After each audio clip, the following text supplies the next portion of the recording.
네, 우리 오늘 마태복음 28장 말씀을 통해서 우리 하나님의 말씀을 함께 듣겠습니다.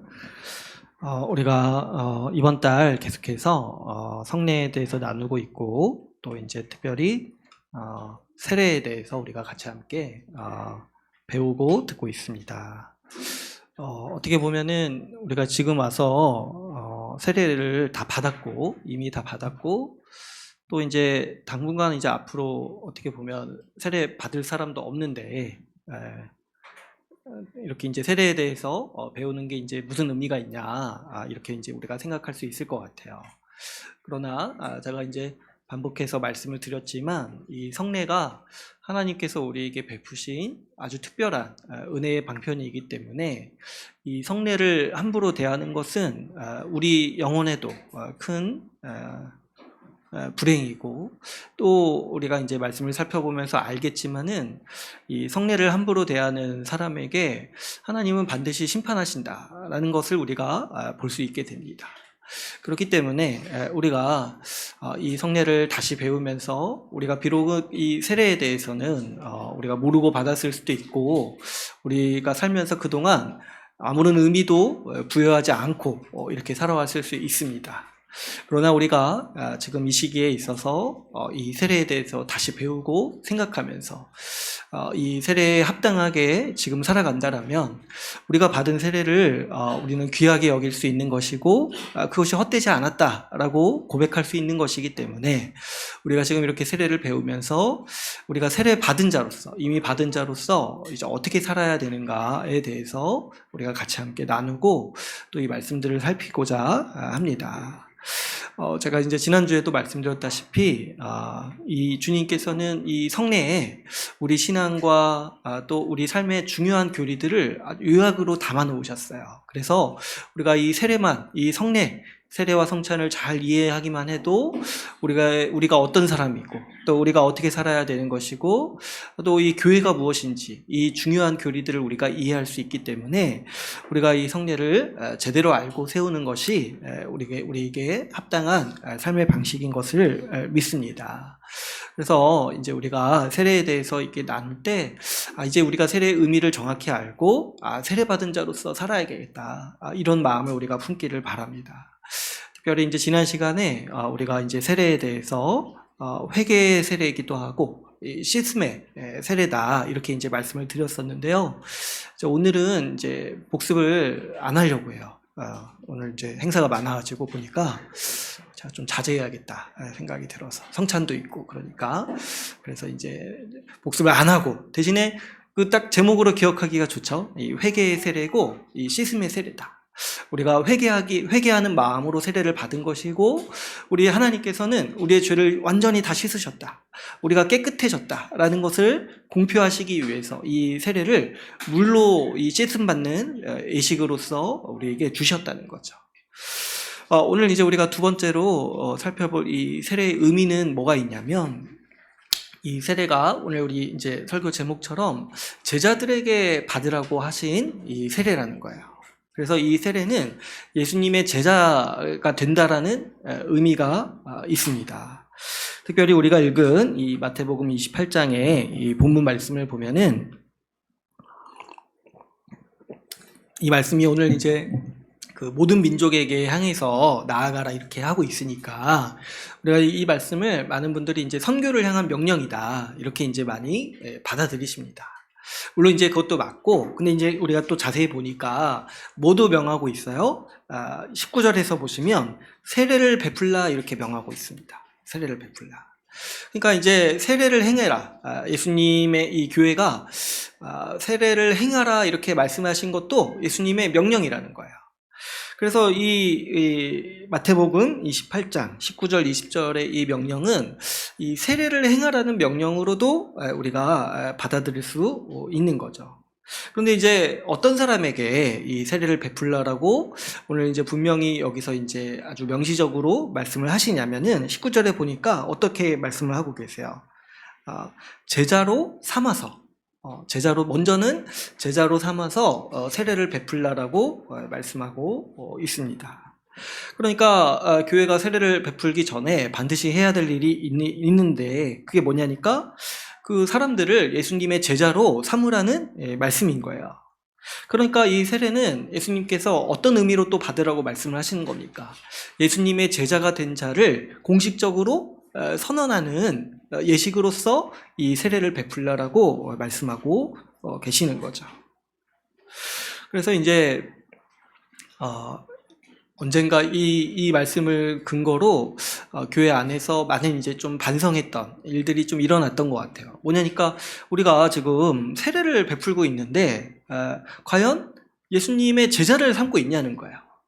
그래서 이제 어떤 분들이 얘기를 하게 제자는 안 삼는데 자꾸 세례만 베푼다. 이런 식으로 이렇게 좀 약간 반성하는 분들의 이야기들도 많이 있었던 걸로 압니다. 그래가지고 이제 한국교회 안에서 한때 정말 그 약간 회복하는 운동처럼 제자 훈련을 해야 된다. 이렇게 이제 한때 지금도 이제 뭐 많이 하고 있지만은 제자 훈련에 대한 관심이 굉장히 높아졌던 때가 있어요. 이제 그런 거 생각해보면 굉장히 좋은 흐름이죠. 우리가 이제 예수님이 제자 삼고 세례를 베풀라고 했는데 우리 가만 보니까 제자는 안 삼고 세례만 베풀고 있다는 거예요. 그래가지고 우리 제자로 살아야 된다. 이런 이제 훈련들을 많이 했던 거죠. 어쨌든 이제 그렇다면은 여러분 이 제자는 또 어떤 사람입니까? 사실 이제 우리가 오늘날 제자라는 말을 잘 안 쓰죠. 우리는 이제 보통 선생님한테 배우는 사람으로서 학생이라든가 또 이제 뭐 학원에서 배우면은 뭐 수강생이라고 하기도 하고 그렇게 이제 배운다는 의미로서 이렇게 학생이라는 의미를 많이 쓰는데 사실 이제 이 제자라는 개념은 그것과는 좀 다릅니다. 그러니까 제자는 사실은 이제 배운다 이런 것도 있지만은 어떤 의미가 강하냐면은 그 스승을 배우고 따르는 사람이라는 의미가 더 강한 거예요.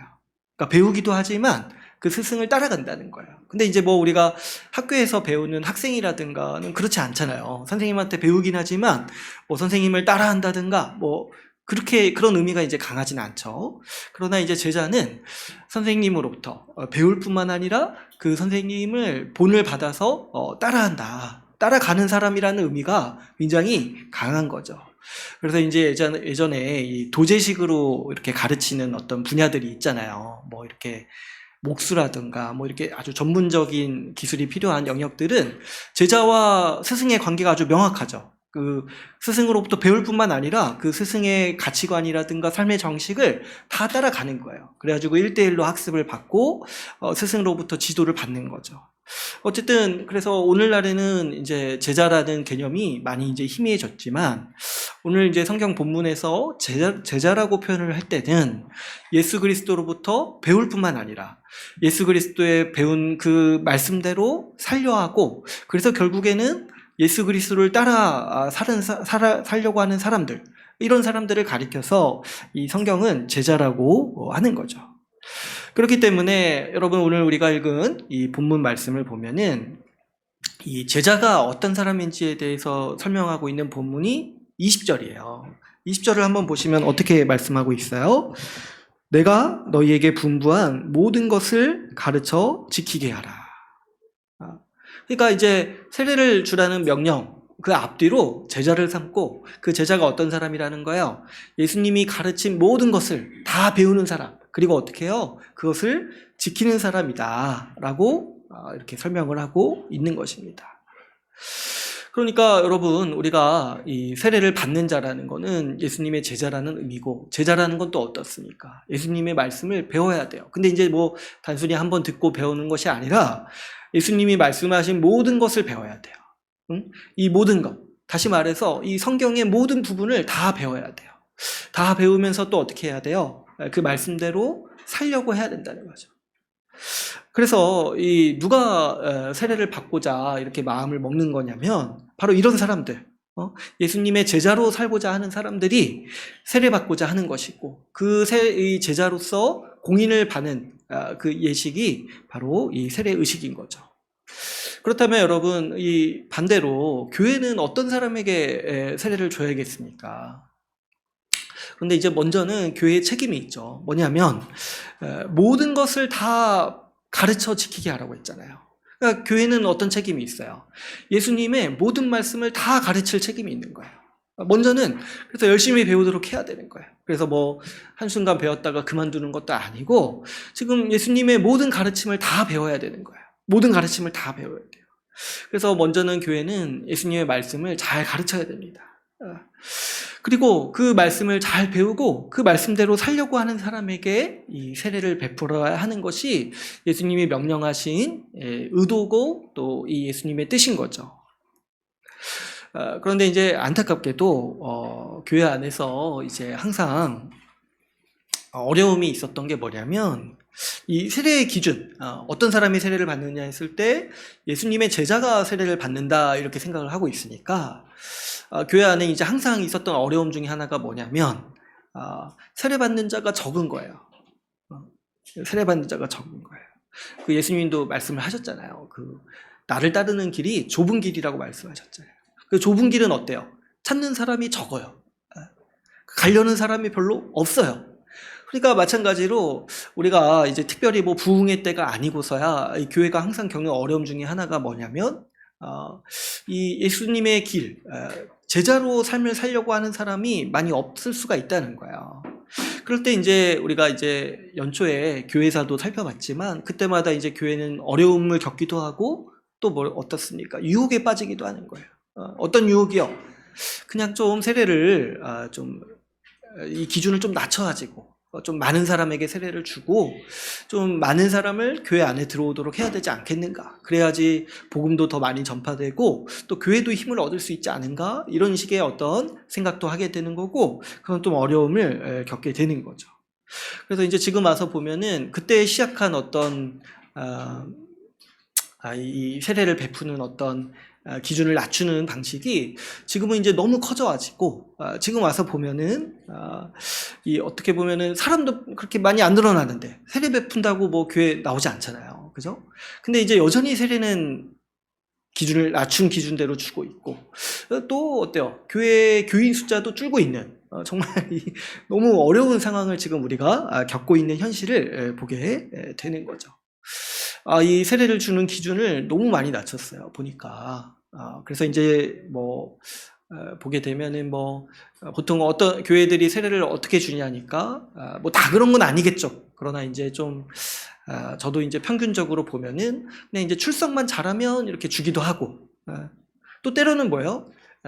출석을 잘 안 해도, 앞으로 출석을 잘 하라고 등록한 교인에게 어느 정도 시간이 지나면 주기도 하고, 또 이제 어떤 경우로 이 쓰는 게 가장 이제 좀 악한 거냐면 이렇게 뭐 동기도 없고 이 동기를 부여하려고 세례를 주는 거예요. 뭐 교회 소속감도 주고 좀 이거 받은 김에 좀 잘 믿어라.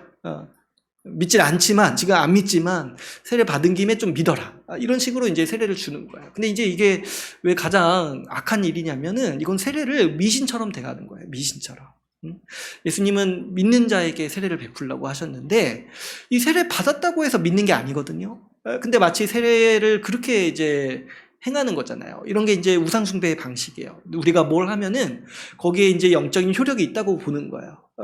이렇게 하는 게 뭐 이렇게 뭐 우리가 어떤 이제 고대 불교에서 이런 게 있었다고 하죠. 뭐 이 절 6바퀴 돌면은 그 죄가 사해진다. 이렇게 이제 하는 식의 이 풍습이 있었다는 거예요. 근데 여러분 이것도 한번 생각해 보세요. 우리가 세례 받으면 믿어진다. 세례 받으면 천국 갈 수 있다. 이렇게 이제 얘기하는 게 이렇게 말하는 것과 똑같은 거잖아요. 세상에서 이제 우상을 섬기는 방식과 똑같은 방식으로 이 세례를 함부로 오용하게 되는 거죠. 그러니까 이런 일들이 지금 굉장히 안타까운 일이고 우리가 지금 너무 심각하다. 이런 문제가 이런 것들을 볼 수가 있어요. 그러면서 이제 여러 가지 아주 복합적이고 심각한 문제들이 교회 안에 발생하게 됩니다. 이 세례의 기준이 낮아지면서 교회 안에는 어떤 사람들이 들어오게 되냐니까 제자가 아닌 사람들이 교회 안에 이제 들어오는 거예요. 그럼 제자가 아니면 어떻게 살겠어요? 말씀을 배우려는 열의도 없고 또 뭐 어떻습니까? 이 말씀대로 살려는 어떤 의지와 열정도 없는 사람들이 교회 안에 들어와서 정말 이제 심각하고 힘든 교회는 그런 사람이 또 다수가 되는 거예요. 그런 사람이 다수가 돼가지고 그런 교회에서 어떤 일이 벌어지는지 아십니까? 열심히 살려는 사람을 비웃어요. 응? 교회인데 믿음으로 열심히 예수 그리스도를 따라 살려고 하는 사람들을 막 비웃어요. 유별나게 왜 그렇게까지 하냐? 그냥 이제 대충 하자. 이런 식으로 비웃고 뒤에 가서 이제 놀리고 그렇게도 하는 거예요. 그러니까 그러다 보니까 이런 문제가 생기다 보니까 교회도 이제 어려움을 겪죠. 그래서 이제 교회들이 많이 하는 게 뭐냐면 새롭게 훈련을 많이 만드는 거예요. 그래서 기껏 이제 세례받고 교회 안에 들어왔는데 신자답게 살지도 않고 말씀대로 살지도 않고 말씀을 배우려고 하지도 않으니까 이게 이제 심각한 문제다 싶어가지고 새롭게 훈련을 만드는 거예요.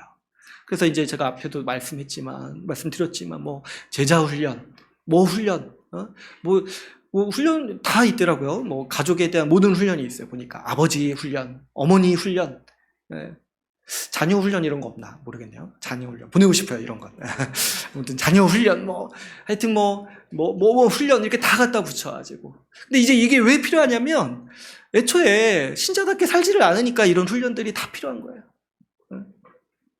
그러니까 이게 사실 얼마나 큰 난리를 교회가 겪고 있는 거냐는 거예요. 물론 그 훈련에 참여해서 좋은 유익들이 많이 있어요. 좋은 유익들이 많이 있고 그걸 통해서 또 아주 좋은 계기가 돼서 그 자체는 굉장히 선하다고 할 수 있어요. 그런데 우리가 또 한 가지 생각해 봐야 될 건 뭐냐면 이렇게 막 특별한 훈련으로 성도들을 훈련시키고 또 이렇게 하다 보면은 교회 안에 어떤 게 생겨나냐면 계급이 생겨나요. 어떤 계급이요? 제자 훈련을 받은 사람, 받지 않은 사람. 왜냐하면 이 훈련도 또 생각을 해보면 또 마음이 없는 사람은 참여 잘 안 해요. 그러다 보니까 교회는 또 훈련 받은 사람, 훈련 받지 않은 사람 이런 식으로 아주 암묵적인 계급이 생겨나가지고 이런 이제 분위기가 형성이 되는 거예요. 뭐 훈련 받은 저 사람들은 좀 열심히 믿는 사람, 그래서 이제 교회에서 좀 리더 그룹 이렇게 생겨나는 것이고 또 안 받은 사람은 좀 뭐예요? 그래도 믿는 자인 거예요. 믿는 자인데 뭐 열심히 좀 안 믿는 사람, 좀 대충 다니는 사람 이렇게 이제 자기를 받아들이면서 이런 구분들을 만들어내는 거죠.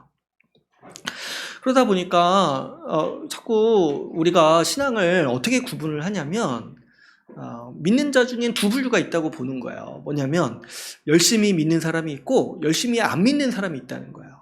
이거 참 말이 웃기죠. 열심히 안 믿는 신앙도 있을 수 있다. 근데 이제 이런 거를 왜 자꾸 만들어내냐면 저 열심히 하는 사람들이 이상하다는 거야. 열심히 하는 사람들이. 열심히 주를 위해 살려고 애쓰는 사람들이 유별난 거예요. 근데 이제 나는 그렇다고 해도 그렇게까지 못하겠지만 난 그래도 믿는 자야. 난 그래도 구원받은 자야. 난 세례 받았어. 이런 걸 이제 주장을 하면서 이렇게 신앙을 두 갈래로 나누고 그러면서 자신의 그 신앙, 세례 받았지만은 말씀을 배우려고 하지도 않고 말씀대로 살려고 하지도 않는데 그래도 구원은 받았다고 하는 이런 식의 어떤 신앙을 정당화하려는 논리들이 우리 교회 안에서는 편만해지게 되는 거죠. 이럴 때 여러분 교회는 큰 또 어려움을 많이 겪습니다. 왜 그러냐니까 여러분 그래도 열심히 있는 사람은 어떻게든 섬기려 하고 다른 사람 도우려 하고 예수님의 말씀대로 살려 하니까 그렇게 열심히 사는데 어때요? 자기가 신앙이 별로 약하다고 하는 사람들은 그런 의식이 없어요. 왜 그래요? 주님의 말씀대로 살 마음이 없으니까. 그러다 보니까 어떻습니까? 교회 안에 항상 있는 문제 중에 하나가 뭐냐면 섬기는 사람은 계속 섬기고 받는 사람은 계속 받는 거예요. 그러면 어떤 문제가 나중에 생기냐니까. 섬기는 사람도 지치고 또 때로는 이제 마음을 좀 잘못 먹게 되면은 권리의식도 생겨나가지고 내가 이 정도 했으니까 내가 이 정도 주장할 수 있다라고 여겨가지고 또 자기 목소리만 이렇게 높이게 되고 자기의 어떤 권력을 추구하게 되는 악영향도 생기고 또 섬김 받는 사람들은 어떻습니까? 잘하질 않아요. 자기가 이렇게 섬기지 않고 자기가 이렇게 믿음으로 살지 않으니까 잘하질 않아요. 그래서 교회를 아무리 오래 다녀도 여전히 나는 믿음이 약하다. 이런 마음을 그냥 몇십 년씩 갖고 사는 거예요. 제가 언젠가 한번 얘기 드린 적이 있죠. 뭐 믿은 지 한 몇 달 됐을 때 제가 믿음이 약하다 생각할 수는 있죠. 그런데 믿은 지 한 10년, 20년 됐는데 내가 믿음이 약하다. 어떻게 그렇게 말을 하냐는 거예요. 그거는 사실은 없다고 해야지 좀 더 본인한테 좋은 진단일 수가 있는 거예요. 20년째 믿음이 약한데 어떻게 하냐는 거예요. 어떻게. 그렇기 때문에 이런 이제 여러 가지 이런 복합적이고 아주 이 교회의 악순환, 교회를 어렵게 만드는 악순환들이 이 어떤 문제 때문에 결국 발생을 하는 거냐니까 우리가 이 세례를 무분별하게 베풀고 또 모르고 받는 문제에서 이 발생하고 있다는 거예요. 그래서 여러분 우리가 이 제자라는 말만 한번 생각해 봐도 어떻습니까? 제자라는 말 딱 들을 때 어떤 생각이 드냐면 나는 아니지요 하는 생각이 드는 거예요. 제자 하면은 왠지 나는 아닌 것 같아. 어떤 사람인 것 같아요? 좀 저 열심히 믿는 사람인 것 같아. 그러니까 우리가 이런 구도 속에서 자꾸 이렇게 막 나뉜다는 거예요. 제자, 예수님의 말씀을 듣고 따르는 사람이니까 아직 나는 좀 아닌 것 같아. 그래가지고 저기 좀 이렇게 제자 훈련 받는 사람들, 좀 교회 안에 특별히 열심히 믿는 사람들이 제자고 나는 아직 좀 거기는 아닌 것 같아. 이렇게 이제 좀 그렇게 노골적으로 말하진 않지만은 그런 식의 어떤 만연한 개념들이 우리 안에 들어와 있는 거죠. 그러나 여러분 성경에서 분명히 우리에게 가르치고 밝히는 바는 뭐냐면 모든 신자는 곧 예수님의 제자라는 거야. 그래서 여러분 이 제자라는 용어는 성경에서 교인들을 가리킬 때 쓰는 말이에요. 신자를 가리킬 때. 특별히 이제 뭐 복음서는 말할 것도 없고 사도행전에서도 보면은 그 교회의 교인들을 향해서 제자들이라고 불러요. 제자들. 누구 한 명 빠짐없이 다 제자들이라고 불러요. 예수 믿고 교회 안에 들어왔다 이렇게 표현할 때 예수님의 말씀이 흥황해져서 제자들이 많아졌다 이렇게 이제 표현을 하는 거예요. 그러니까 여러분 우리는 이 세례를 좀 바로 이해하고 우리가 받은 세례를 다시 세우기 위해서 우리가 또 생각해야 되는 게 뭐냐면 우리가 예수님의 제자로서 세례를 받았다는 것을 우리가 오늘 기억해야 될 것입니다. 그럴 때 여러분 우리가 받은 세례가 헛되지 않을 수 있어요. 이제 우리가 살아가면서 내가 세례 받았다 했을 때 여러분 우리 자신을 예수님의 제자로 여기고 또 그렇게 합당하게 살도록 힘써야 하는 것이죠. 물론 이제 뭐 어떤 분은 나는 모르고 받았다 이렇게 할 수 있어요. 나는 모르고 받았습니다. 근데 그렇다 하더라도 우리가 세례의 의미에 합당하게 살지 않는다라면 우리 역시 주님이 행하신 세례를 함부로 대하고 있는 걸 수도 있는 거예요. 응? 내가 아무리 모르고 받았다 할지라도 지금 알려주잖아요. 지금 알려주잖아요. 그러니까 우리가 우리 자신을 이제부터 어떻게 생각해야 되냐면 나도 예수님의 제자다. 나도 예수님의 제자로서 살아야 된다. 우리가 이런 마음을 분명히 먹어야 하는 것이죠. 그렇다면 여러분 이 구체적으로 이 제자의 삶이라는 게 어떤 삶이겠습니까? 우리가 먼저 생각해 볼 때 오늘 본문 말씀에서도 나와 있듯이 우리 이 제자로서의 삶에서 가장 중심이 되는 것은 예수님의 말씀을 배우는 삶입니다. 그래서 여기에는 이제 우리 이제 교회에 아주 분명한 책임이 있다고 했죠. 예수님의 말씀을 가르쳐야 돼요. 그 예수님의 명령이 어떤 거였습니까? 내가 너희에게 분부한 모든 것을 가르쳐라. 얼마나 엄숙한 선언이십니까? 모든 것을 가르쳐라. 내가 너희에게 분부한 그 모든 것을 다 가르쳐라. 그래서 이 교회는 특별히 말씀을 가르칠 때 예수님의 말씀을 가르쳐야 돼요. 예수님이 가르친 방식대로 성경을 해석해야 하는 것이고 예수님이 전하라고 하신 그 말씀을 전해야 돼요. 모든 교회가 사실 다 성경을 가지고 설교하기도 하고 나누기도 하죠. 그런데 다 같은 말씀은 사실 아니에요. 왜 그러냐니까 여러분 이단도 생각을 해보면 이단도 예배 시간에 성경 사용한다고 하잖아요. 그죠? 그러니까 이 성경을 어떤 방식으로 가르치느냐가 중요해요. 그래서 어떤 방식으로 가르치라고 예수님이 우리에게 명하신 거냐면 내가 너희에게 말한 말씀, 내가 너희에게 가르친 말씀, 사도에게 그것을 가르쳤고 사도를 통해서 교회가 전수해오고 간직해온 그 예수 그리스도의 말씀을 가르쳐야 돼요. 그래서 우리가 이 말씀을 좀 더 확대해서 생각을 해보자면 모든 성경을 예수님의 말씀으로 가르쳐야 돼요. 예수님께서도 이 방식을 이 복음서에서 많이 말씀을 하셨는데 어떤 거냐니까 예수님이 이 성경, 모든 성경이 다 나에 대한 얘기라고 했어요. 다 나에 대한 얘기. 그러니까 우리가 보는 구약 성경도 이때 당시 이제 구약 성경밖에 없었잖아요. 그러니까 구약 성경은 더 특별히 예수님에 대한 얘기라는 거예요. 그러니까 우리가 성경에 어떤 본문을 하든지 간에 우리는 그 말씀을 통해서 예수 그리스도를 배워야 하는 것이고 예수 그리스도의 가르침을 배워야 되는 거예요. 그래서 뭐 이렇게 설교도 다 같은 설교가 아니라 정말 이 말씀을 통해서 그리스도의 영광을 드러내는가? 이것이 이제 제가 중요한 문제라고 여러 번 말씀을 드린 바가 있습니다. 그러니까 우리가 이제 다 이제 똑같이 말씀 배운다고 그것이 다 똑같은 말씀이 아니라 사실은 분별을 해야 돼요. 이것이 정말 예수 그리스도의 말씀이고 사도를 통해서 교회가 간수해오고 정말 배워온 말씀인가? 이것들을 우리가 분별할 수 있어야 하는 거죠. 또 여러분, 우리가 이 제자로서 살아갈 때 이 말씀을 듣고 배우는 일에 항상 힘써야 됩니다. 교회는 열심히 가르쳐야 되고 모든 성경 본문을 통해서 예수 그리스도를 가르쳐야 되고, 또 어때요? 우리가 신자로서는 모든 말씀을 배울 수 있도록 힘써야 돼요.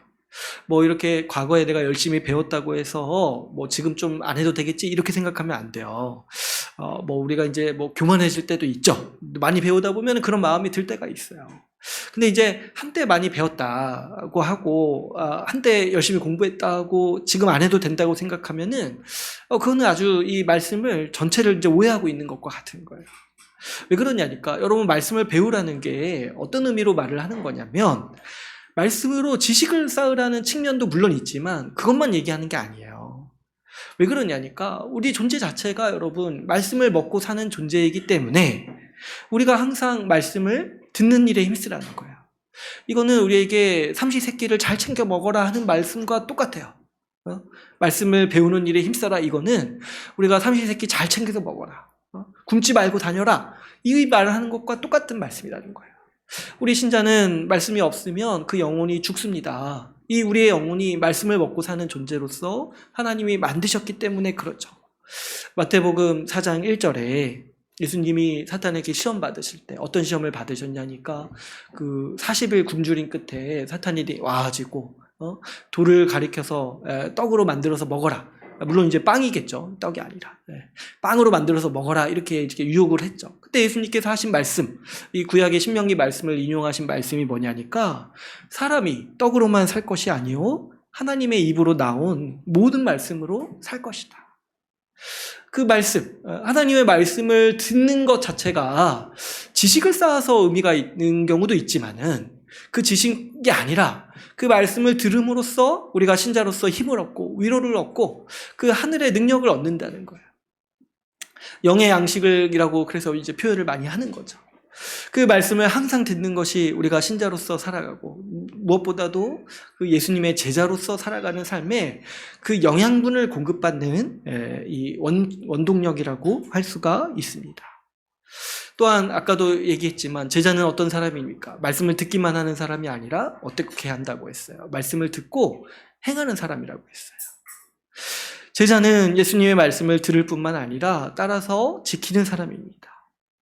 사실 이 문제를 우리가 생각을 해볼 때, 여러분, 예수님의 말씀을 듣고 예수님의 말씀을 아예 안 듣고 아예 순종 안 하는 사람은 많이 있어요. 그죠? 근데 예수님의 말씀을 배우면서, 열심히 배우면서 순종 안 하는 사람은 사실 그렇게 별로 없어요.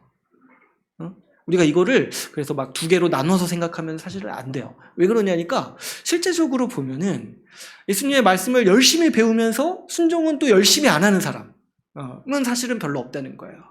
왜 그러냐면, 여러분, 예수님의 말씀과 가르침이 사실 대부분 보면은 우리의 행동을 요구하시고 우리의 실천을 요구하시는 말씀들이 많아요. 대부분 어떻습니까? 예수님의 그 가르침이 서로 사랑하라, 또 용서하라, 또 서로 섬겨라, 이런 말씀들이잖아요. 이런 말씀들이 그리고 대다수가 많잖아요. 그렇기 때문에 이 말씀을 계속 들으면서 그렇게 안 사는 사람은 사실 그렇게 나오기가 좀 어려운 거예요. 말씀을 계속 배우고 공부하면서 그 말씀대로 안 살려고 이렇게 하는 거는 사실은 간혹가다 어떤 분들이 그럴 수는 있어도 그렇게 이제 흔한 경우는 아닌 거예요. 오히려 어떤 경우가 있냐면, 말씀대로 안 살기 때문에 어떻게 되는 거예요? 이 말씀을 배우기 싫어하는 경우가 더 많아요. 말씀대로 살기 싫고 말씀대로 안 살려 하기 때문에 말씀 듣기가 싫고, 그래서 이제 말씀이랑 이제 멀어지는 경우가 오히려 이 교회 안에서는 더 많이 벌어지는 일인 거죠. 왜 말씀에서 멀어지려 합니까? 배울수록 괴롭기 때문에 그런 거예요. 배울수록. 내가 못하는 거 자꾸 하라고 하고, 내가 싫어하는 거 자꾸 이렇게 주님이 명령하시는 것 같으니까, 그래서 이제 말씀이랑 이제 멀어지는 거예요. 그래서 이게 순서적으로 연결되어 있는 게 아니에요. 배우고 행하는 것이 아니라 때로는 행하기 때문에 또 배우는 거예요. 그래서 이것이 아주 유기적으로 연결되어 있는 관계지, 우리가 먼저는 배우고 먼저는 행해야, 그 다음에 행해야 된다, 이렇게 생각하는 게 사실은 아니라는 거죠. 그래서 제자의 삶에는 이 두 가지가 항상 복합적이고 종합적으로 있는 거예요. 항상 배우기를 힘쓰면서, 또 이 배우면 제자에게는 어떤 게 생기냐면 주님의 말씀대로 순종할 수 있는 힘도 생기는 거예요. 그래서 우리가 말씀을 항상 배우면서 어떤 걸 보게 됐냐면, 이 제자들은 어때요? 내가 말씀에 불순종하고 있다는 걸 발견하게 되면은 처음에는 좀 이렇게 고민하고 전전긍긍할 수 있어도 그 말씀을 배운 힘 때문에, 말씀을 들은 힘 때문에 어떻게 해요? 곧바로 순종하면서 사는 삶을 사는 것이 바로 이 제자의 삶인 것이죠. 그러나 여러분, 우리가 교회 생활하면서 때때로는 말씀에서 멀어지는 경우가 있다는 걸 주의해야 돼요. 근데 이제 어떤 경우에 멀어진다고 했어요. 뭐 말로는 요즘에 말씀이 잘 안 들리고 뭐 그렇게 말할 수는 있어도, 사실은 잘 생각해 보면 우리가 크게 불순종하고 있을 때 말씀이랑 멀어지는 거예요. 크게 불순종하고 있을 때. 또 더 나아가서는 마음의 중심에 하나님이 없고 다른 우상이 있을 때 우리는 자연스럽게 말씀을 배우는 힘이 약해지고 말씀을 배우는 삶에서 멀어지는 거죠. 그랬을 때 여러분, 이 말씀에서 멀어진다라는, 내가 말이 나올 때, 그런 얘기를 주변에서 누가 좀 해줄 때, 그게 내가 지금 굉장히 치명상을 입은 거라고 생각을 해야 돼요. 신자로서의 사는 삶에서 아주 치명적인 증상이 뭐냐니까, 요즘 말씀을 배우기가 힘들다, 말씀이 안 들린다, 이런 식으로 반응하는 것들을 우리가 주의해야 하는 것이죠. 반면에 우리 제자들은, 신자들은 말씀을 듣고 배울 때 힘을 얻고, 그 말씀에 따라서 살 수 있는 능력도 얻고 위로도 얻게 되는 것입니다. 말씀을 듣고 배우기를 힘쓰는 사람에게 자연스럽게 말씀으로 살아갈 힘이 생기는 것이죠. 그랬을 때 여러분, 그러면 구체적으로 이 말씀을 지속적으로 배우는 제자에게 어떤 삶의 태도가 나타나는지도 좀 살펴볼 필요가 있겠어요.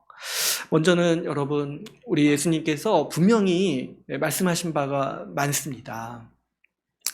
우리 예수님의 말씀이요, 사실은 굉장히 분명해요. 그래가지고 이견의 여지가 없는 말씀들이 많습니다. 그 중에 하나가 이제 마태복음 16장 24절 말씀입니다. 우리 같이 한번 찾아볼까요?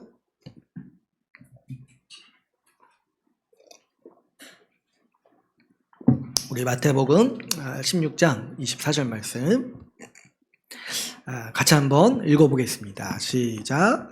이에 예수께서 제자들에게 이르시되 누구든지 나를 따라오려거든 자기를 부인하고 자기 십자가를 지고 나를 따를 것이니라. 아멘. 이 말씀에서 제자들에게 이르시되 누구든지 나를 따라오려거든, 이 누구든지가 누구겠습니까? 나를 따라오는 사람, 누구든지 내 제자가 되려거든 이라는 말씀인 거죠. 그랬을 때 어떤 걸 요구하세요? 자기를 부인하고 자기 십자가를 지고 나를 따를 것이다. 자기를 부인한다는 건 곧 뭐냐니까 자기 십자가를 진다는 거예요. 근데 이제 자기 십자가를 진다는 의미가 뭐냐면 내가 내 자신을 죽인다는 거예요. 이 십자가 형벌이라는 게 그 십자가에 매달리기 위해서 자기가 매달릴 십자가를 지고 가는 것까지 포함되어 있는 형벌이에요. 그러니까 자기 십자가를 지고 나를 따르라 이렇게 말씀하시는 건 무슨 의미냐니까 너 자신이 죽었다고 생각하고 나를 따라야 된다는 거예요. 그런 걸 바꿔서 표현할 때 뭐라고 우리가 설명을 하냐면 자기를 부인한다 이렇게 이제 말씀을 하는 거죠. 그러면 우리가 정말 죽어야 됩니까 했을 때 여기서 죽는다는 거는 우리의 육체적 죽음을 말하는 것이 아니라 우리의 자아의 죽음을 얘기를 하는 거예요. 뭐냐니까 여러분, 이 제자의 삶이라는 게요 어떤 거냐니까 내 뜻대로 내 마음대로 사는 삶에 대해서 떠난다는 거야. 그래서 나를 죽인다, 나를 꺾는다, 나를 부인한다는 게 뭐냐면 내 감정을 꺾는 것이고 내 생각을 꺾는 것이고 내 의견을 꺾는 것이고 내 계획을 꺾는 거라는 거예요. 어떨 때요? 하나님의 말씀이 그것을 요구할 때. 그래야지만 예수 그리스도를 따를 수 있다는 거예요. 그래야지만. 그렇죠, 여러분. 우리 제자가 예수 그리스도를 따라가는 사람인데 내 생각도 있고 내 계획도 있고 내 뜻도 있으면 어떻게 예수님과 같은 길을 갈 수 있겠냐는 거예요. 예수님을 따라서 예수님의 제자가 되기 위해서 먼저는 어떻게 해야 됩니까? 그래서 자기를 꺾어야 돼요. 자기 계획이라든가 생각이라든가, 때로는 제가 이제 수능 모임 때도 말씀드렸지만, 몇 번 말씀드렸지만, 우리 현대인들한테 중요한 것 중에 하나가 뭐냐면 자기 감정을 좀 꺾어야 돼요. 자기 감정을. 너무 자기 감정대로 사는 것에 익숙해져 있어요. 그랬을 때 여러분 자기 생각 바꿀 수 있잖아요. 마찬가지로 자기 감정도 우리는 바꿀 수가 있는 거예요. 예수님이 이끄시는 대로 그분의 지혜로 살아가고 그분의 가르친 대로 순종하기 위해서 우리 제자는 어떻게 살아가냐니까 자기를 부인하는 삶. 그래서 자기 자신을 내어놓고 자기 자신을 좀 가볍게 여길 수 있는 사람으로 살아야 한다는 것이죠. 특별히 우리 앞에서도 말씀을 드렸지만 우리 제자들은 어떻게 사는 겁니까? 말씀 앞에서 자기를 꺾는 거예요. 뭐 이렇게 내가 생각하고 있는 나름의 계획과 생각이 있다 하더라도 말씀을 들을 때 주님의 말씀이 이런 게 아니구나, 이렇게 사는 걸 요구하시는 게 아니구나 생각이 들 때 그 자신의 것을 꺾을 수 있는 거예요. 그 힘을 이제 말씀을 통해서 얻는 거예요. 그래서 우리가 말씀을 듣다 보면은 그런 시간들을 많이 겪게 되는 거죠. 내가 지금 뭔가 잘못하고 있구나 깨닫고, 그리고 그 올바른 자세로 고쳐잡게 되고, 뭔가 내가 하지 못했던 일들을 또 하게 되고, 그런 힘들을 우리가 얻게 되는 것이죠. 여러분, 그래서 이 예수님의 제자들에게는 분명한 삶의 지향이 있습니다. 이 자기를 부인하는 삶이 그렇다고 해서 막 그러면 모든 계획을 다 꺾어라, 이런 뜻의 말씀이 아니에요. 예수님의 뜻대로 살기 위해서 자기를 내어놓으라는 거예요. 그랬을 때 예수님이 우리에게 요구하시는 분명한 삶의 지향이 또 어떤 거냐니까 우리 말씀 한 구절 또 한번 찾아볼게요. 요한복음 13장 말씀 한번 보겠습니다. 요한복음 13장 34절에서 35절 말씀 한번 보겠습니다.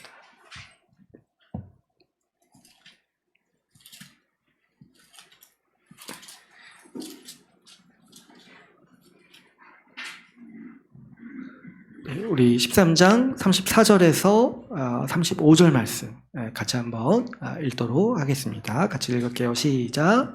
새 계명을 너희에게 주노니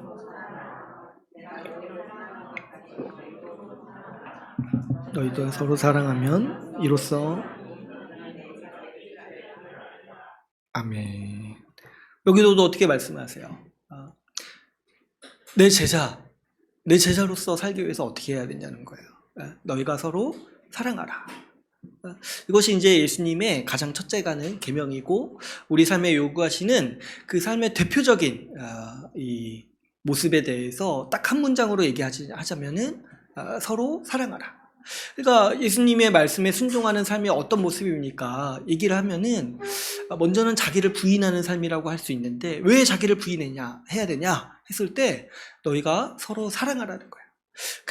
그러면 예수님이 어떻게 보신다는 거예요? 이로써 모든 사람이 내 제자인 줄을, 너희가 내 제자인 줄을 알 것이다, 이렇게 말씀을 하셨어요. 그러니까 여러분, 예수님의 제자로서 자기를 부인하는 삶은 더 구체적으로 표현하면 어떻게 얘기를 할 수 있냐니까, 다른 사람을 사랑하기 위해서 자신을 내어주는 삶이라고 우리가 정리할 수가 있는 것이죠. 이것이 여러분 사실 예수님의 제자가 아닌 사람, 그런 마음도 없는 사람에게는 사실은 이제 불가능한 삶이에요. 왜 그러냐니까, 예수님을 따르지 않는 사람에게 자기 자아는요 최고의 가치예요. 내 생각이라든가 내 감정이라든가 내 권리가 제일 중요해요. 예수님이 없는 사람에게. 그래서 가만 보면은 자신을 위해서 자신이 가진 모든 것들을 다 사용하는 거죠. 그래서 오늘날 우리 요즘 사람들의 모습을 보면 우리에게는 자아가 가장 소중한 존재예요. 자아. 그래서 이 자아를 침범하는 모든 것들을 다 적대적으로 받아들여요. 나에게 이래라 저래라 하는 사람들, 심지어 부모마저도 그래서 적대적으로 받아들이는 거예요. 나한테 이렇게 저렇게 해라 할 권리가 없다, 내 뜻과 내 마음대로 행해야 되는 거 아니냐, 이렇게 이제 얘기를 하는 거죠. 그래서 이런 가치관들이 우리 사회 전반의 모든 문화에 다 녹여져 있다고 했어요. 우리 대중문화라든가 대중가요라든가 그 가사를 여러분 한번 보시면 다 그냥 이런 주제들이 많아요. 내 뜻과 내 마음과 내 생각대로. 그리고 내가 이렇게 살되 아무도 나한테 뭐라고 하지 마. 이것이 이 시대 정신인 거죠. 이 시대의 사람들이 가지고 있는 아주 깊은 자기 사랑이라고 할 수가 있습니다. 그래서 이제 교회에 들어와서도 그냥 이런 거예요. 내가 기분 나빠. 그러면 이 교회가 잘못됐어. 이 교회가 나한테 이래라 저래라 해. 그러면 이 교회는 잘못됐어. 나한테 좀 편한 교회를 갈 거야. 이렇게 이제 생각을 많이 사람들이 한다는 거죠. 그러나 여러분, 우리가 예수님의 제자로서 살아갈 때는요, 이렇게 살지 않겠다는 거예요. 이렇게 살지 않겠다. 어떻게 사냐니까 우리는 내가 아니라 다른 사람을 사랑하기 위해서 내 자신을 꺾는 사람들이라는 거예요. 그래서 우리는 이렇게 살아가는 거죠. 다른 사람을 용납하기 위해서 내 성질을 죽이는 거예요. 또 어떻게 삽니까? 다른 사람을 돕기 위해서 내 계획이라든가 내 의지를 포기해야 될 때가 있는 거예요. 이런 게 어떤 거냐니까 예수님을 따라서 자기를 부인하는 삶의 모습이요. 예수님의 명령, 서로 사랑하라는 명령, 이 명령에 순종하기 위해서 자기를 부인하는 사람들의 이 모습인 거죠. 이 요한복음 말씀에 보면 특별히 한 가지를 덧붙인 말씀이 있냐면 서로 사랑하라 이렇게 말씀하신 다음에 34절에 어떻게 얘기를 하시냐면 내가 너희를 사랑한 것 같이 너희가 서로 사랑하라 이렇게 말씀하셨어요. 그런데 이제 예수님이 우리를 어떻게 사랑하셨냐니까 자기를 내어주셨어요. 그 말 그대로 자기를 십자가에서 내어주셨어요. 자기를 죽이시면서 우리를 사랑하셨습니다. 그러니까 여기서 너희가 서로 사랑할 때는 뭐가 전제가 되어 있냐면 너 자신을 내어주라는 거예요. 너 자신을 부인하면서 다른 사람을 사랑하라 이렇게 이제 말씀하시는 것이 예수님의 명령이 것이고 이것이 예수 그리스도의 제자의 삶이라는 거예요. 이렇게 살 때에야 비로소 우리가 예수님의 제자라는 것이 증명이 된다는 것이죠. 그럴 때 여러분 이 삶이 어떤 삶인지 우리가 많이 생각을 해야 되고 우리 일상의 삶에서도 적용을 해야 돼요. 내가 내 다른 사람들 서로를 사랑하기 위해서 내가 내어줘야 될 것이 무엇인가, 내가 포기해야 될 것이 무엇인가. 우리가 이제 살면서 알게 되는 게 뭐냐면 자기를 사랑하는 사람은 결국에 뭐예요? 다른 사람을 사랑할 수가 없어요. 왜 그러냐니까 결국에 다른 사람을 사랑한다는 거는 그 사람한테 맞춰주는 것이고 그 사람을 위하는 거잖아요. 그러면 내가 양보해야 될 것들이 많이 있어요. 내 취향이라든가 내 감정이라든가 내 계획이라든가 내 때로는 신념이라든가 이런 것들을 포기해야 될 때가 있습니다. 왜 그러냐니까 그 사람을 섬기고 돕기 위해서. 여러분 우리 부모님들이 보면 자기 인생의 계획과 어떤 이렇게 비전이 있었을지라도 자식을 낳고 많이 포기하잖아요. 내가 그렇게 못 살겠구나. 이 자식을 돌보기 위해서 그렇게 못 살겠구나. 그래서 많이 내려놓잖아요. 그런 것처럼 사랑이라는 게 속성이 뭐냐면 십자가의 속성이 있는 거예요. 누구든지 그 사람을 돕고 사랑하기 위해서 자기 자신을 내어줘야 돼요. 내 시간을 포기해야 되고 내 재산을 포기해야 되고 내 계획을 포기해야 되고 내 감정을 소중하게 받아들이면 안 돼요. 내 감정만 소중하면 다른 사람을 도울 수가 없어요. 그렇기 때문에 이 자기를 부인한 사람만이 다른 사람을 섬길 수가 있다는 거예요. 우리 한 가지 예를 한번 볼까요? 우리 사도 바울이 어떻게 이 자기를 부인하고 다른 사람을 사랑하는 삶을 살았는지 제가 이제 좀 보면서 굉장히 충격받았던 말씀이 있는데 우리 고린도전서 말씀을 한번 볼게요.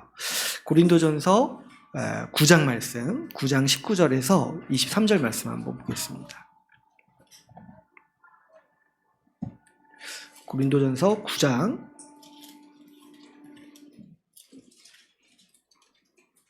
19절에서 23절 말씀.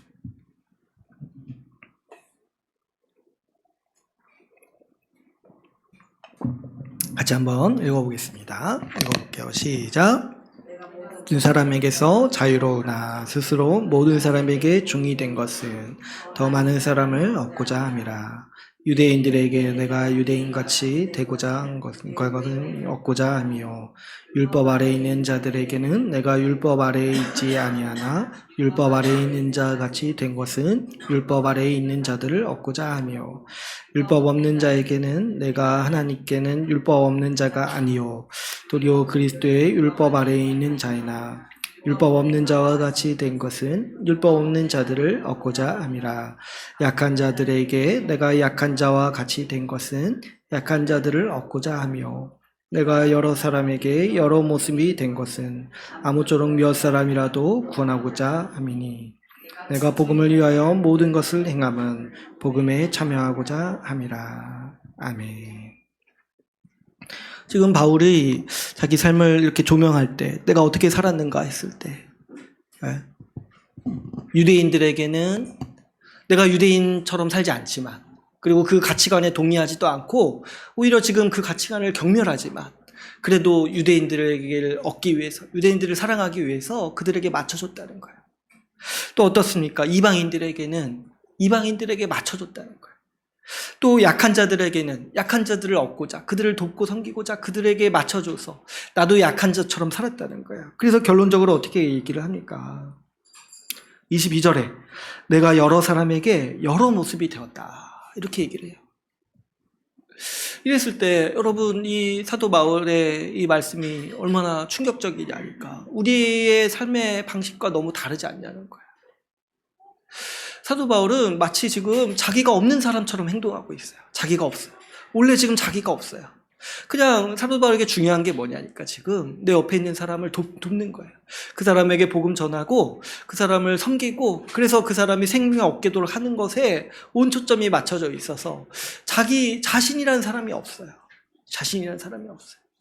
우리랑은 너무 반대죠. 우리는 어떻습니까? 뭐 걸핏 좀만 있으면 이건 내 스타일이 아니야, 이건 내 생각과 달라, 이건 내가 아니야, 이렇게 주장하기를 오늘날 우리는 너무 편해하고 그걸 좋아해요. 내 감정이 이렇지 않아, 이렇게 말하는 걸 좋아해요. 그러나 지금 우리 삶의 방식이 이런 게 아니라는 거예요.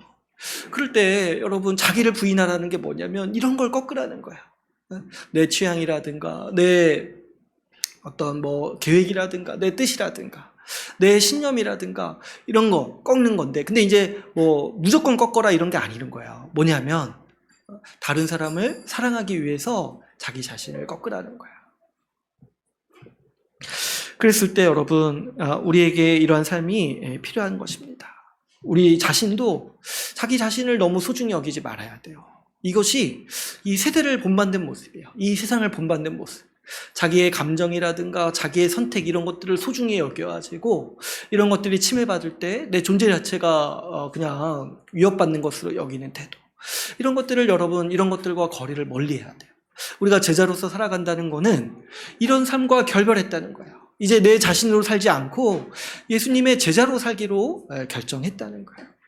여러분, 그래서 자기를 너무 소중히 여기지 마세요. 자기를 너무 소중히 여기지 말고 적당히 가볍게 여기세요.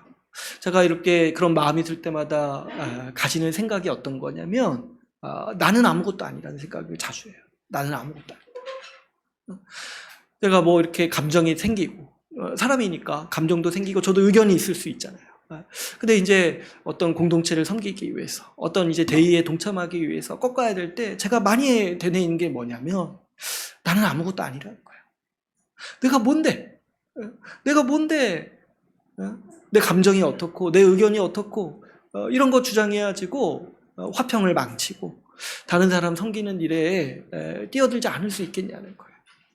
여러분, 우리 자신은 사실 아무것도 아니죠. 우리 그리스도께서 우리의 전부시고 우리 그리스도께서 우리에게 생명을 주셨기 때문에 그리스도의 생명으로 살아가는 사람들이에요. 그렇기 때문에 여러분, 우리는 우리 자신을 부인하고 이 다른 사람에게, 다른 사람을 돕기 위해 사는 삶에 우리는 모두가 뛰어들어야 마땅한 것입니다. 그랬을 때 한 가지 더 좀 말씀드리고 싶은 게 있어요. 여러분, 이 제자의 삶이라는 게 이렇게 말하면 약간 개인적으로 수양하는 것 같잖아요. 그죠? 내가 나 자신을 부인해야 돼. 나 자신을 꺾어야 돼. 근데 사실은 이 제자의 삶이라는 게 결국에 뭐냐니까, 또 뭐냐면 이 교회의 삶이라는 거예요. 교회의 삶. 그래서 이 신자들을 가리켜서 예수님의 제자들이라고 부르는 이유가 있어요. 뭐냐니까, 이 제자는 또 교회의 대체어기도 한 거예요. 교회라고 부르기도 하고 제자들이라고 부르기도 하는 거예요. 그랬을 때 왜 그러냐니까, 여러분, 이 예수님의 가장 대표적이고 이 예수님의 전체 가르침을 요약하는 말씀이 서로 사랑하라는 말씀이잖아요. 근데 여러분, 이 서로 사랑하라고 말씀하셨을 때 그 대상이 어떤 자냐니까 바로 우리 교회를 말하는 거야, 교회. 함께 교회를 이루고 있는 교회를 향해서 예수님은 서로 사랑하라고 말씀하고 계시는 거죠. 여기서 이제 뭐 서로 사랑하라고 했을 때 뭐 불특정 다수를 향해서 인류애적인 사랑을 보이라 이런 말씀이 아닌 거예요. 뭐냐면 서로 함께 한 몸으로 만드신 교회를 향해서 너희가 서로 사랑하라. 너희라고 했잖아요. 너희. 여기서 너희는 제자들이잖아요. 제자들. 너희가 서로 사랑하면 이로써 너희가 내 제자인 줄을 알 것이다. 그러므로 여러분, 우리가 이런 문제를 생각해 봐야 돼요. 우리가 교회에 속하지 않는다면 사실은 예수님의 제자로서 산다는 건 불가능해요. 서로 사랑해야 되는데 그 서로가 없는 거잖아요. 교회에 속하지 않는다면. 그 서로 사랑하는 삶을 살아가야 되는 장이 없는 거잖아요. 그렇기 때문에 이 교회는 제자로서 살아가는 삶의 터전이고 또 역으로 어때요? 이 제자로서 살기 위해 돕는 공동체이기도 한 거예요. 그래서 예수님의 제자로 산다는 거는요, 곧 어떻게 말할 수 있냐면 교회에 속하는 일이고 내가 속한 교회를 내가 사랑해야 할 대상임을 알고 이 땅에서 예수님의 제자의 삶으로 실천해 나가는 곳이 바로 이 교회인 것이에요. 또 그뿐만이 아니죠. 여러분 앞에서도 제가 말씀드렸지만 제자에게 가장 중요한 게 어떤 거라고 했어요. 예수님의 말씀을 듣고 배우는 삶이라고 했습니다. 그런데 만약에 우리가 교회가 없다라고 한다면 우리가 어디서 주의 말씀을 듣고 배울 수 있겠습니까? 물론 이제 뭐 요즘에 유튜브랑 뭐 다른 매체들이 많아가지고 저도 생각해보면 뭐 이렇게 맘만 먹으면 배울 수 있겠다 이런 생각이 가끔 들기는 합니다. 그러나 이런 걸 한번 생각해 보세요. 제가 아까도 말씀드렸다시피 모든 말씀이 다 하나님의 말씀은 아니에요. 유튜브에서 나오는 아무리 조회수가 많은 어떤 가르침이라 하더라도 사실은 그거 분별할 수 있어야 돼요. 정말 예수 그리스도의 가르침인지 분별할 수 있어야 돼요. 그런데 이제 많은 분들이 그 분별할 수 있는 소양이 없어가지고 어떤 어려움을 겪냐면 제가 그런 경우를 실제로 많이 봤는데 유튜브로 말씀 듣다가 이단에 빠지는 경우들이 많다는 거예요. 왜냐하면 이단들도 많이 이렇게 하니까. 그리고 이단들 유튜브 조회수가 얼마나 많겠습니까? 참 부럽기도, 부러우면 안 되는데 아무튼 저 안 부럽습니다. 아무튼 이제 그런 게 어려워요.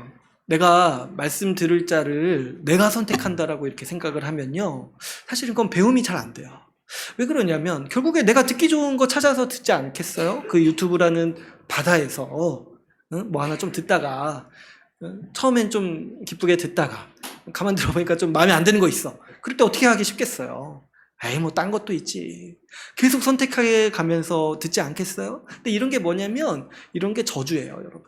저주. 우리 디모데후서에 그런 말씀이 있어요. 항상 배우나 배우지 못하는 자. 뭐냐니까 자기 귀에 듣기 좋은 것만 이렇게 골라서 듣는 사람은 항상 열심히 배웠을지라도 아무것도 배우지 못한다는 거예요. 여러분 하물며 우리가 뭐 운동 하나 배우고 뭐 이렇게 뭐 악기 하나 배울 때도 선생님 고를 때 신중하게 합니다. 제대로 배우고 공식적으로 잘 배우려고. 그런데 하물며 우리의 영혼을 관장하고 또 우리의 영혼을 책임질 하나님의 말씀을 배우는 일에 아무한테나 가서 이렇게 우리가 아무에게나 아무 말씀을 배울 수가 없는 거예요. 이 교회가 공식적으로 건전한 신학을 통해서 가르치는 말씀이 그래서 귀하고 중요한 거예요. 이 교회에서 잘못 배우는 거는 그래서 굉장히 이제 심각한 일인 것이고, 그래서 우리가 교회를 통해서 말씀을 올바로 그리고 이 말씀으로 지속적으로 배울 수 있도록 해야 되는 것이죠. 그래서 우리는 이 교회를 통해서 제자의 삶을 살 수가 있습니다. 또 한 가지, 아까 이제 지키는 것이 중요하다 했잖아요. 말씀을 따라 사는 게 중요하다고 했잖아요.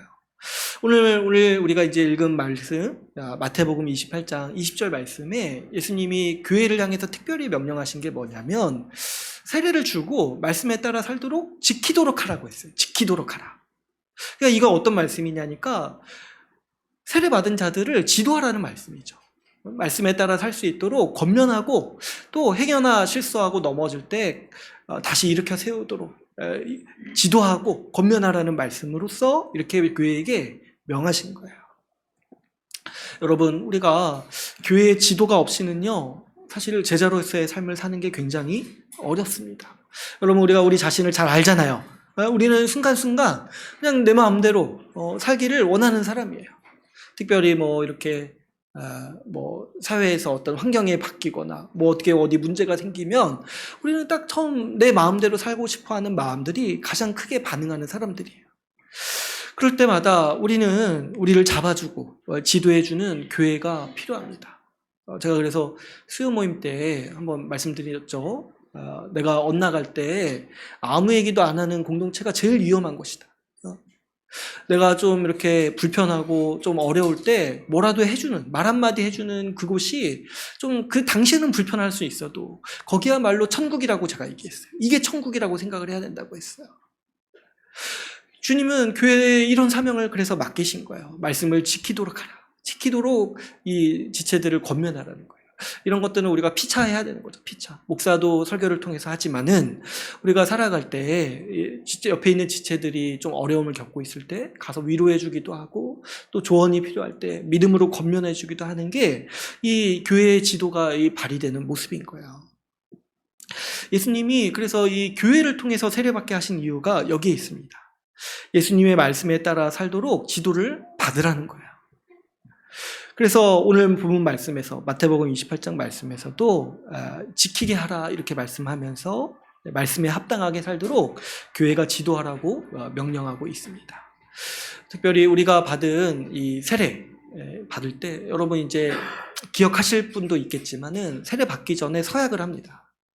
근데 그 서약의 네 번째 서약이 뭐냐면 교회의 관할과 치리에 순종하겠느냐 이렇게 물어보는 거예요. 관할과 치리, 관할이라는 건 뭐냐면 이 교회를 내 교회로 받아들이겠냐는 거예요. 이 지역교회를 내 몸, 내 공동체, 내 교회로 받아들이겠냐는 거예요. 그리고 치리는 어떤 거예요? 교회의 통치, 교회의 지도를 받아서 순종하겠느냐.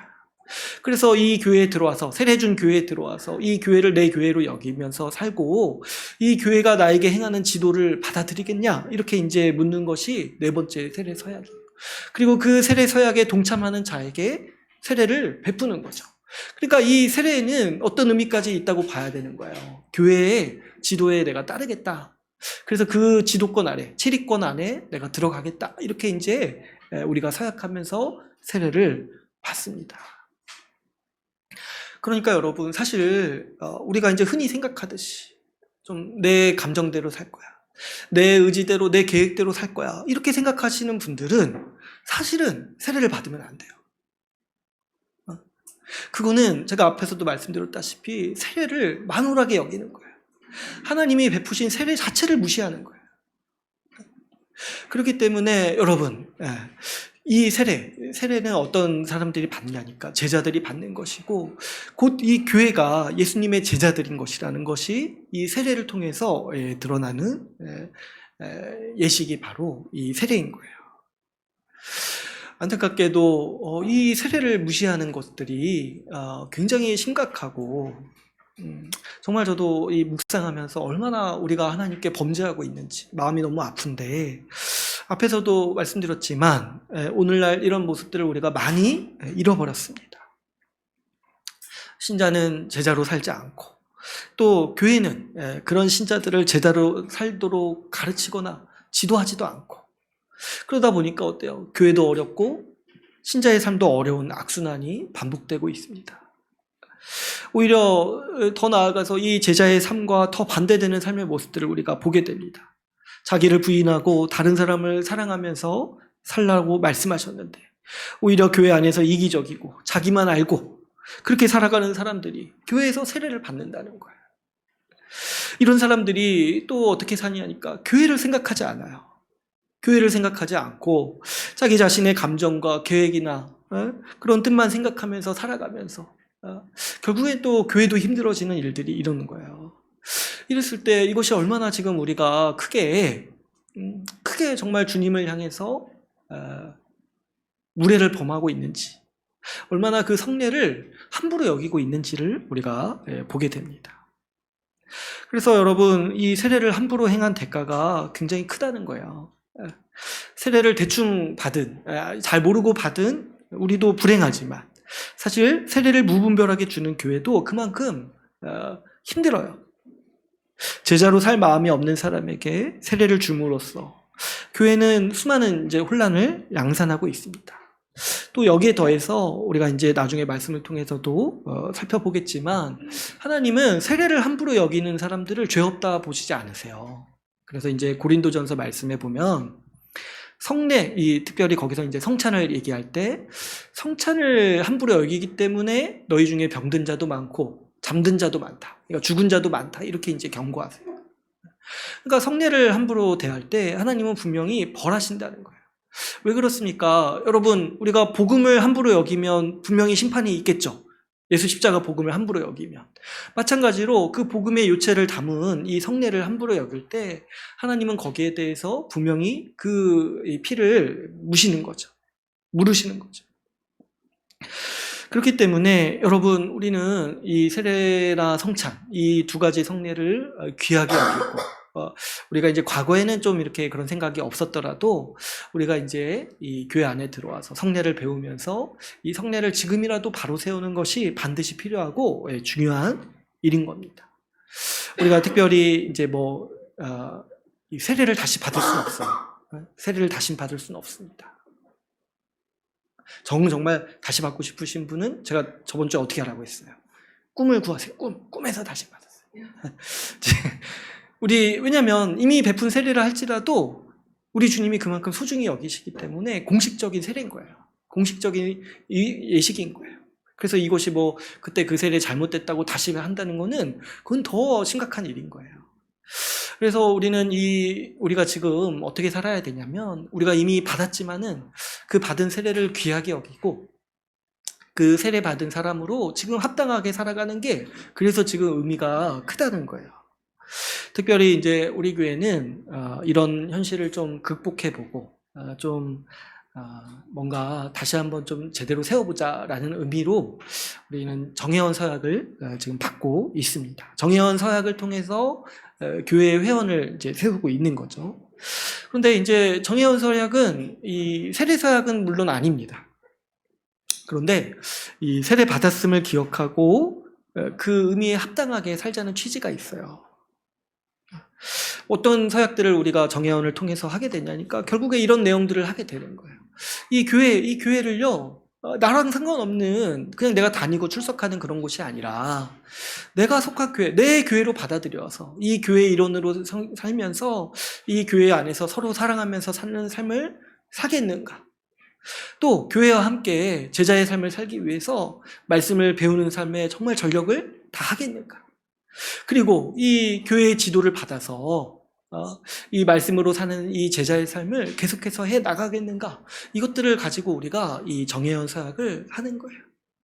우리가 왜 이런 것들을 하냐니까 오늘날에 이런 분들이 너무 많다는 거예요. 자기를 교회와 상관없이 여기면서 또 제자로서의 삶을 살지 않는 사람들이 많기 때문에 우리가 이런 것들을 바로 잡고 또 우리부터도 바로 세우기 위해서 우리는 이제 정혜원 서약을 하고 있는 거예요. 그렇기 때문에 여러분, 우리가 우리의 세례를 귀하게 여기고 또 이 정혜원 서약도 귀하게 여겨서 우리가 자주 생각합시다. 우리가 이제 사람이라서 좀 무뎌질 때가 있어요. 그죠?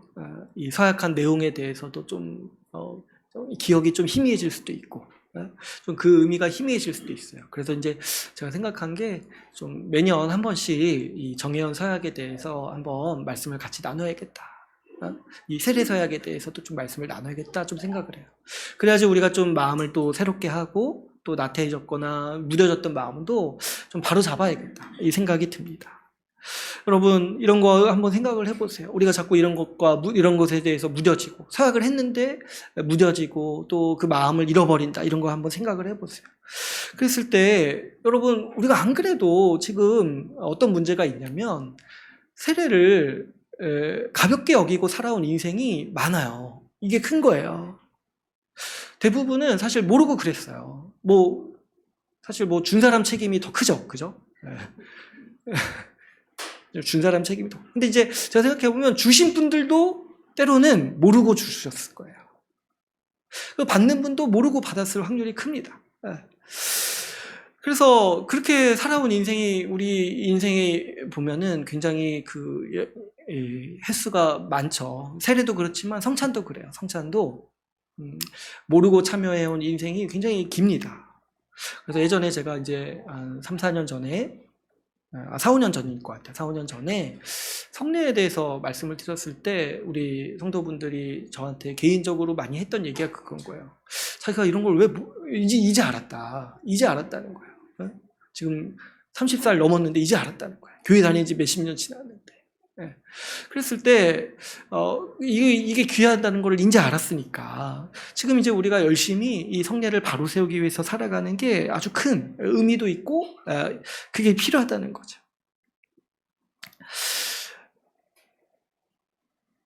우리가 지금 이제 성례에 대해서 다시 배우면서, 그래서 이 정혜원 사역을 통해서 이 세례와 성찬에 대해서 이 무뎌졌던 마음을 다시 세울 수 있는 기회를 지금 우리는 얻은 거예요.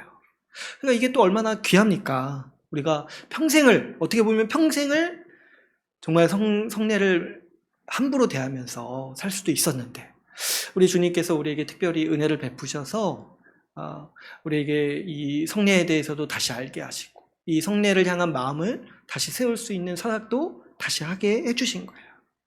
그래서 이 정혜원 사역도 우리가 소중히 여겼으면 좋겠어요. 참 감사하지 않습니까? 어찌 보면 내가 정말 평생 이 세례 함부로 여기면서 그게 뭔지도 모르고 살 뻔했는데, 지금 이렇게 한 번 하나님께서 일깨워 주시고 다시 한번 그 세례가 어떤 의미인지 받아들이고 그 세례의 의미대로 살 수 있는 기회도 주신 그 하나님의 은혜가 얼마나 큽니까? 근데 이제 반대로 생각해 보면 정혜원 사역마저도 무시하게 되면은, 했는데 무시하게 되면은 정말 너무 심하지 않습니까? 세례 사역도 무시하면서 살았는데 이제 와서 정혜원 사역도 그렇게 좀 가볍게 여기면 우리는 정말 하나님 앞에 2번 완악하게 행하는 거잖아요. 그러니까 그렇게 사는 거는 정말 이게 옳지 않다. 그래서 우리 인간적인 연약함이 있을 수는 있어도 우리가 그렇게 살지 않기 위해서 우리가 매년 생각하고, 이 정혜원, 우리가 세례 받았다. 그리고 이 세례 사역대로 살기 위해서, 세례 받은 자로 제자로 살기 위해서 우리가 정혜원 사역까지 했다. 이렇게 우리가 생각을 하면서 우리가 그렇게 힘을 내야겠습니다. 우리가 받은 세례가 아무런 의미가 없는 세례가 아니라 하나님께서 은혜 주셨어. 우리를 세우시기 위해서, 제자로 세우시기 위해서 주신 세례라는 것을 우리가 기억하면서 우리가 그 세례에 합당하게 살아가기를 바랍니다. 오늘 이제 우리 말씀을 맺겠습니다. 오늘 우리가 이 세례에 대해서 살펴보면서 이 세례는 예수님의 제자가 받는 세례라는 것에 대해서 같이 함께 말씀을 나눴습니다. 예수님의 제자로서 우리는 그분의 말씀을 듣고 순종하는 사람들입니다. 그리고 이 제자로서 신실하게 살아가기 위해서 교회가 있습니다.